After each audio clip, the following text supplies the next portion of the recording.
আসসালামু আলাইকুম ওয়া রাহমাতুল্লাহি ওয়া বারাকাতুহু।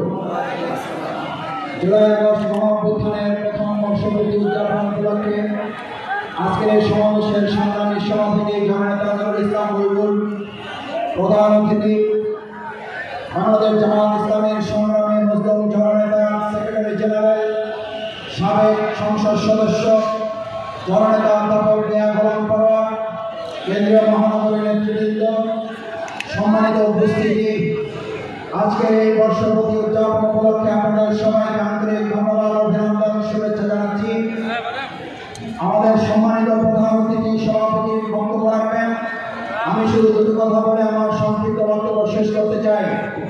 সম্মানিত ভাইবান বন্ধুগণ, দীর্ঘ সময় ধরে আমাদের উপরে আগস্ট মাসকে শোকের মাস হিসাবে চাপিয়ে দেওয়া হয়েছিল, অথচ আল্লাহ তাআলা জনগণের অভ্যুত্থানের মাধ্যমে শোকের মাসকে বিজয়ের মাসে রূপান্তরিত করেছেন। সেই আল্লাহর দরবারে সবাই শুকরিয়া আদায় করে আলহামদুলিল্লাহ।